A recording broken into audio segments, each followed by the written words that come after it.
Working on another one of these tapered bore couplings, and I've shown these a couple times on the channel. So we've already got it bored. I just did that, and I'm going to lay this thing out for the Keyway up here. And this time, instead of broaching it with a push broach, I'm going to use the shaper. And since it's a tapered bore, that universal table on the shaper will work real good for this. So we'll be able to get it clamped in the vise, get it centered up where we want it, and then we'll run an indicator through here to get the table adjusted so that it's in, the stroke is parallel to the taper there. And then we'll do our cuts. And we'll probably do our cuts on the top side. So if you're looking at it like this, our tool is going to be to the top there. And that's just because it's so thin there. If I was to do it on the bottom, there's really not a lot of area to clamp it in the vise.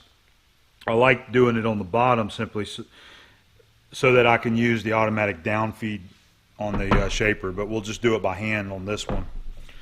So I'm going to make some layout lines on here to get it squared up in the shaper, in the vise.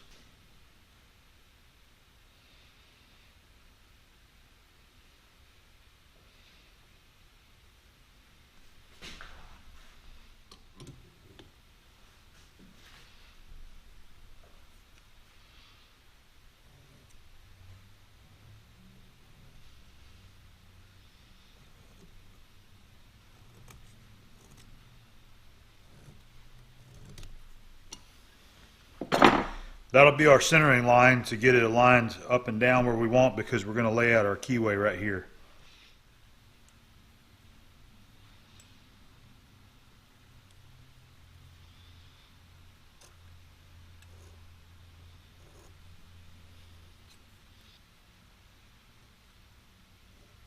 That'll be our depth there. I went just a shade over 7/16.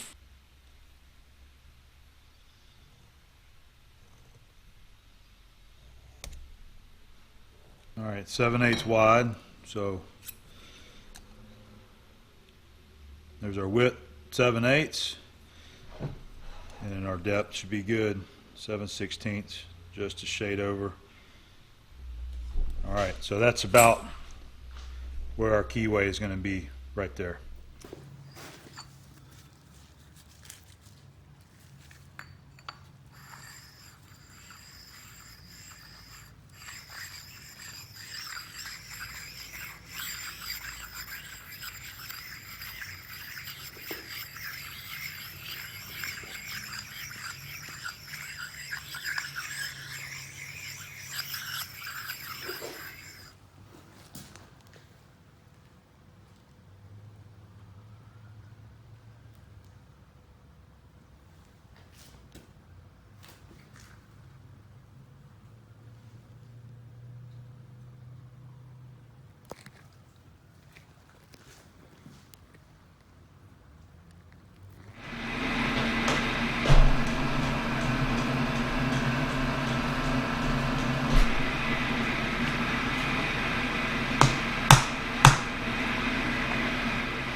Make sure that our vise is clean. There's no chips down in there.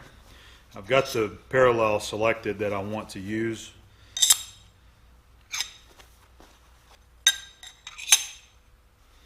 We're going to try out a new tool today on this job right here, and this would be great for this 8-inch vise right here. So this is there's a tool called the Tapered, and this was given to me by Char's Tool. And what it is you got a kit there with 3 different size bolts. You got a couple springs for some shorter lengths, and this is just a spring-loaded deal right here. And you can adjust the bolt in and out of there, and this will just help keep the parallel seated against the jaws. So we're going to use that bolt right there.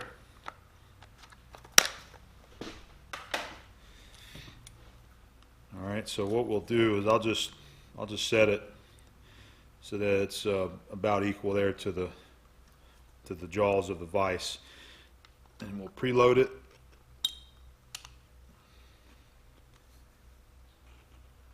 All right, so it's got Plenty of spring tension there to keep the parallels seated back, push that back against the vise right there. All right.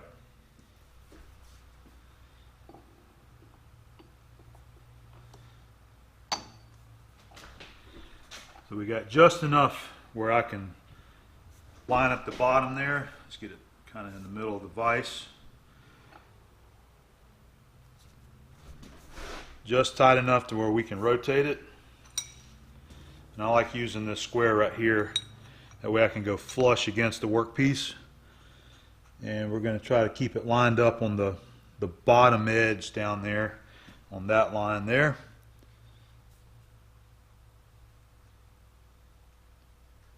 And we'll just rotate it and bump it around until it looks like both lines are lined up. It looks really good right there. So what you can do sometimes is just kind of slide it in and watch for the lines to start disappearing. It's looking pretty good right there to me. I'm going to go ahead and snug it up. That will help us get lined up on our keyway and use our reference or layout line there to as we cut our keyway there. So that looks pretty good. I'm going to go ahead and retighten the vise and make sure that it's really good and tight. I don't want this thing trying to push and pry out of those vise jaws right there. Right now I'm working on getting the bar in the center of the hub, and so what I've been doing is measuring like this right on the end of the bar. So we're getting about 660 on that side there, and on this side we're getting about 690. So it's approximately 30 thousandths difference. We'll split it in two, 15 thousandths. So we're going to move the table that way 15 thousandths.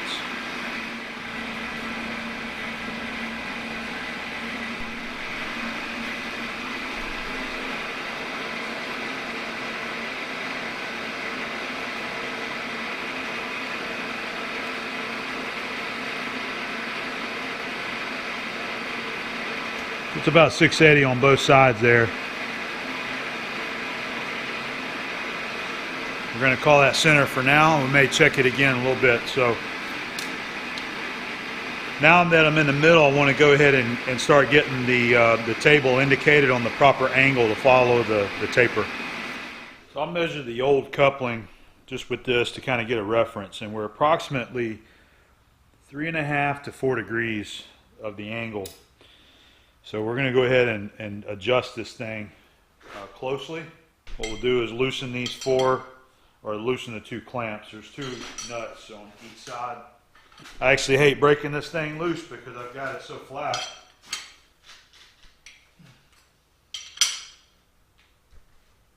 All right. So those four are loose.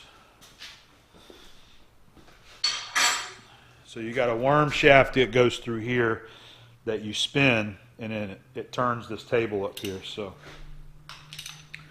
you got a graduated degrees here. 1,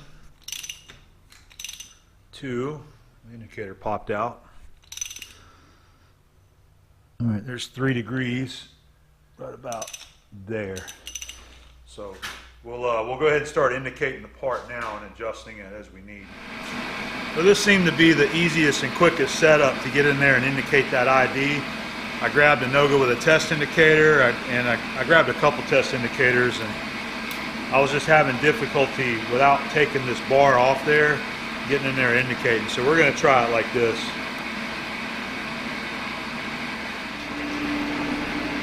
All right, we got everything adjusted now so that we can go ahead and start indicating the table, or moving the table, I mean. All right, we're going to start moving the screw here.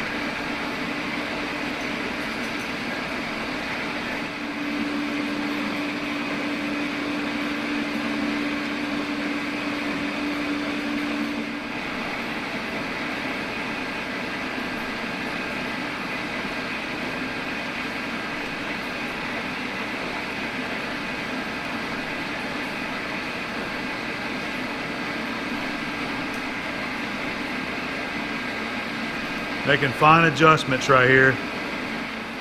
All right, looks like we got it within 1/1000ths now.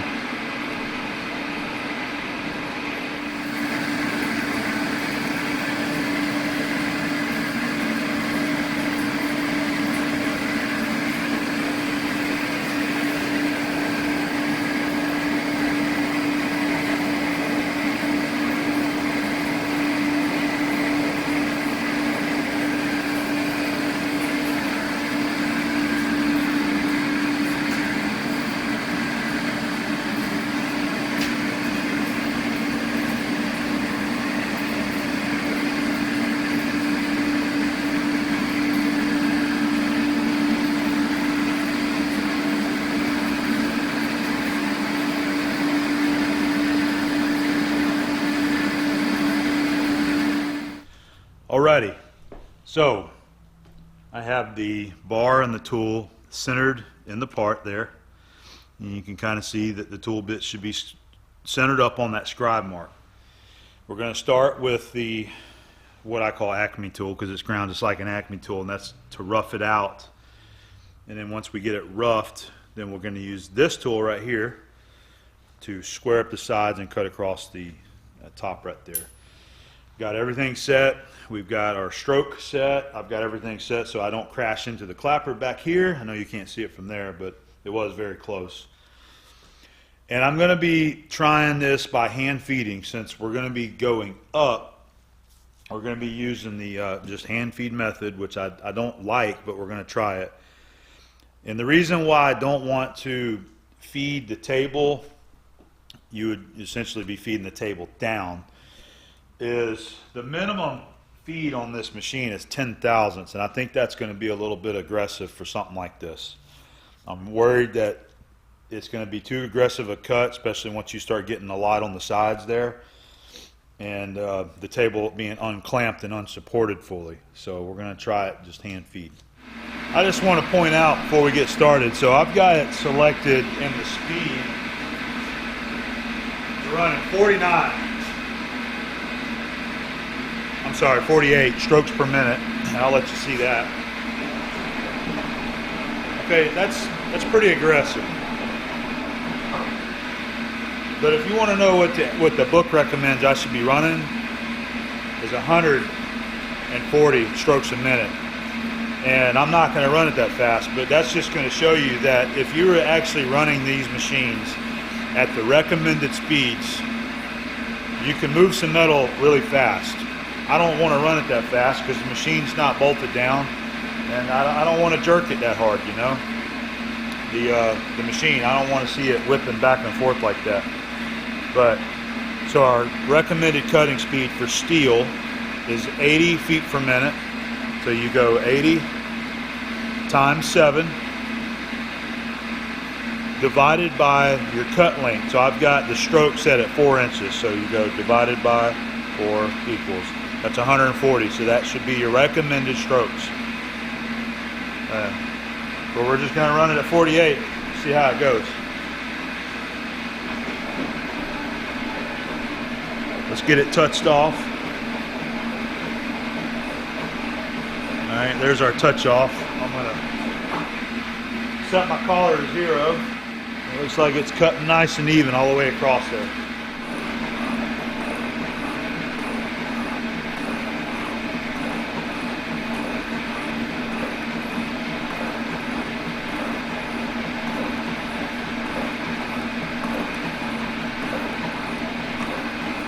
I'm going to try something new on the shaper. I'm going to use some of this anchor lube. So it's just thick and kind of stays in place. And we're just going to experiment with it and see what it does. That's this stuff right here, anchor lube.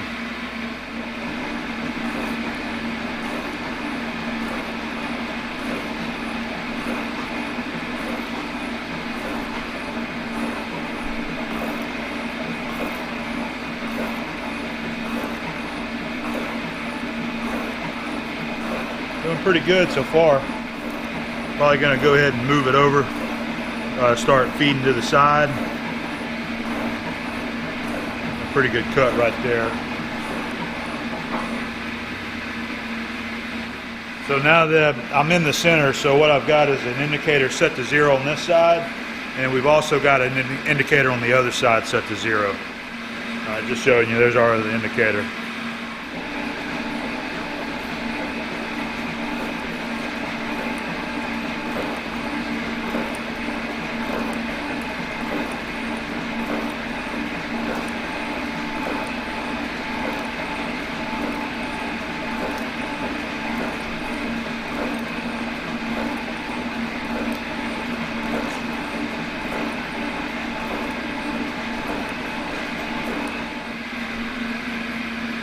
See, it goes pretty quick.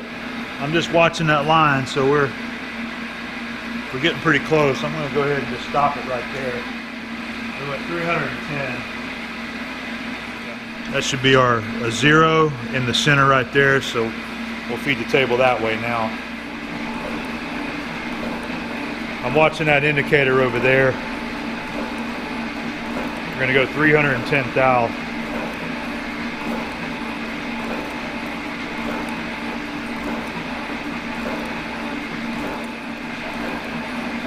All right.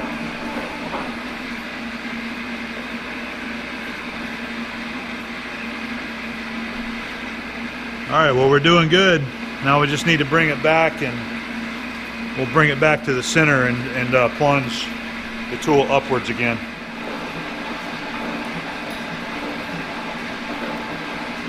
Just got to get into a rhythm.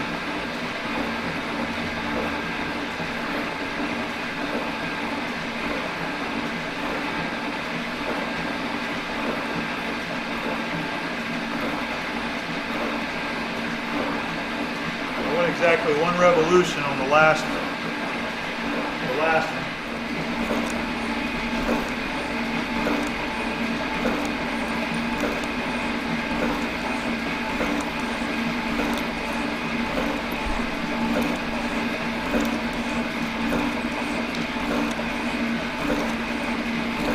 I've got to watch it and let it sneak up on that previous cut and just let it line up there.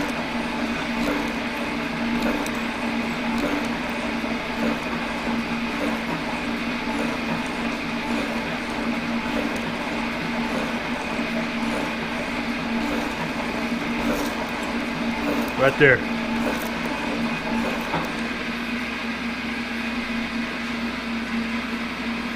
Yep, I'm doing good. Machine seems to be handling that cut pretty well. Some nice looking chips coming off of it.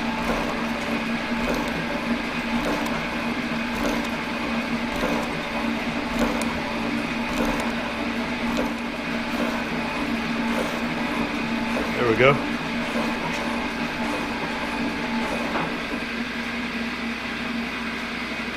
Okay. Ain't got much more to go. We're going to go ahead and center it, and we'll take one more cut. We'll get it real close to that scribed line.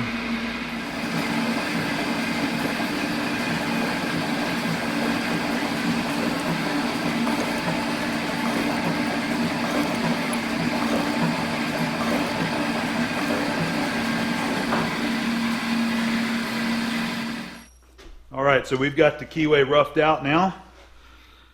Everything's very close. So we're going to go ahead, I'm going to clean this up. We're going to put our finishing tool in there, and we'll go in there and we'll scrape the sides out and go across the top, and it shouldn't, you know, this didn't take very long at all, seriously. I didn't look at the clock, but I might have, from what you've seen right here, no more than 15 minutes. I think it's probably been between 10 and 15 minutes of doing this, and that's plus moving the cameras around. So this is going pretty fast once you get it set up. So I've recentered the tool, and we're going to touch the top of it there. We're going to take a slight cut and get it cleaned up to that line there. I'm going to set a 0 up here on the tool head, and that's what we'll bring it up to. All right. Our offset is going to be 0.255 to each direction, because we've got a 7/8 wide key. Our tool bit is micing at 365 wide, so that leaves us 510 divided by 2, 255 per side. So we got 0 there, and we've got 0 over there.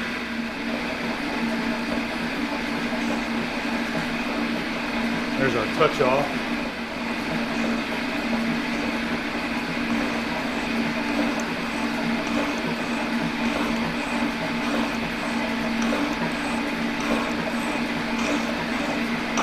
Alright, that looks pretty good on the line. I'm just coming up to my scribe line, which is a little bit deeper than what I needed, so I'm going to set a 0 up here.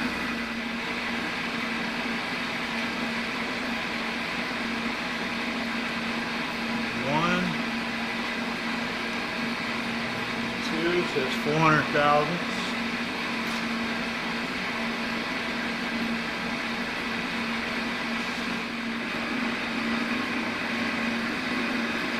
It's 2, and then we want 55, so I got to look up in there.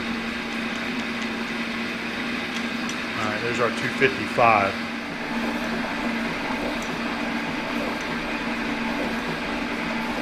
I'm going about 10 thousandths per stroke. Thought that was going to be a little bit much.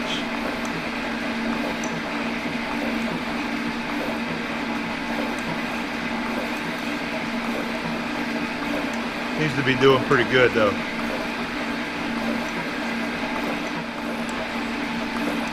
Alright, we're approaching our 0. We got about 50 to go.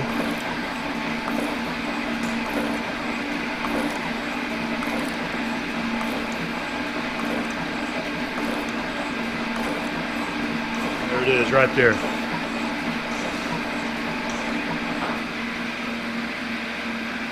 Okay, we're going to drop it back down. See, I went 1,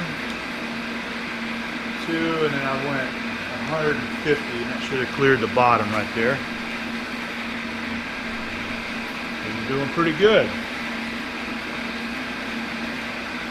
Now, let's offset it to the other side. I'm going to leave it a few thousand shy so that if I can check it with our gauge blocks and make sure I'm not overshooting it, hopefully, and we'll get it really close. Alright, we've got our preload. I put about 300 thousandths on there, so let's go ahead and move it that way. I'm going to go 250, and that should leave us about 5 thousandths. I hope.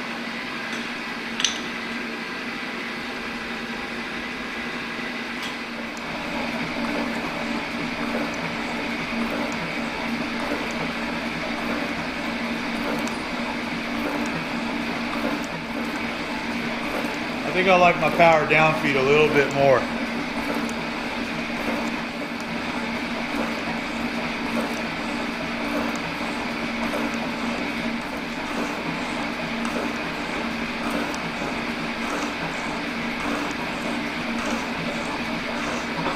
That's our 0. We're going to use Granddad's number 700 Starrett inside mic right here. These are perfect for things like this. Use them just kind of like you would a vernier caliper. Rock it back and forth so you can feel it. So it looks like we're getting 865 on our width, so we're 10 thousandths shy. So I still need to go 5 thousandths on this side, which that should bring it to 870. And then from there we still got 5 thousandths to go. So really what I need to do is take 5, 6, 7.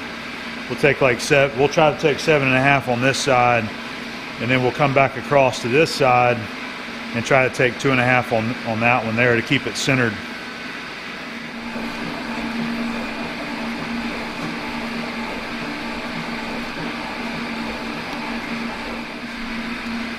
Alright, just cut in that side there. That looks pretty good too. Alright, so it looks like I hit my 7 thousandths like I wanted, so we still got 2 thousandths. We'll come over to this side and clean that up 2 thousandths.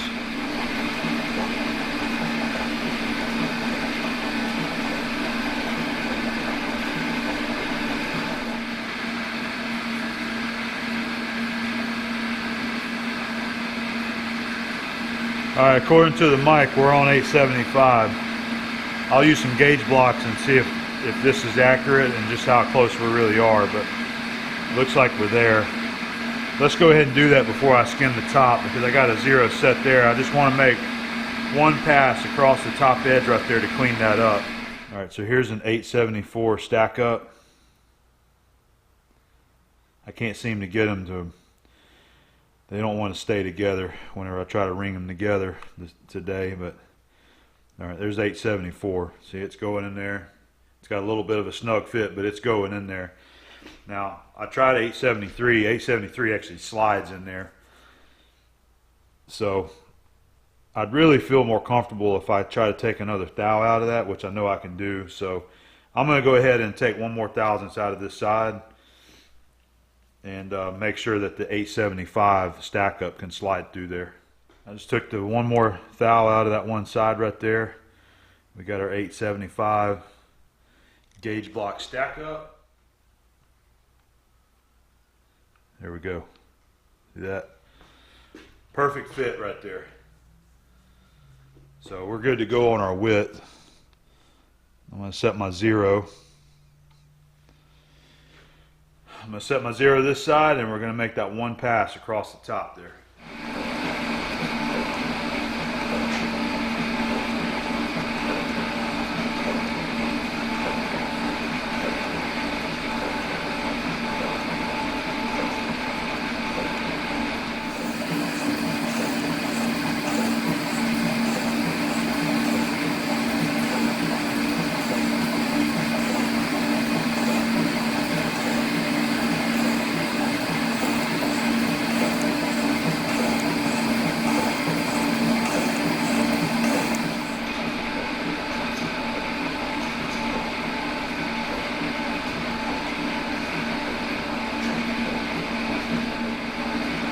All right, looks like we got to our corner there. Well, once again, the shaper proved its worth and got this keyway done in fine fashion, and it did an excellent job. I haven't had any issues with it whatsoever. So I got everything cleaned up. We just need to get it out of the vise, and I need to do some deburr on it. And it does require a set screw in it on this side, but I'm going to do that at work. This is a job that I'm doing for work, so I'm just going to finish that off down there. I just wanted to take the opportunity to practice on another workpiece here, doing an internal key and proving that the internal bar that I made was going to work good. And everything worked pretty good. And it worked out great. There we go, all finished up. We got our filed and cleaned up. All we got left to do now is just go over here and we'll drill and tap it for our set screw off camera, and this will be done.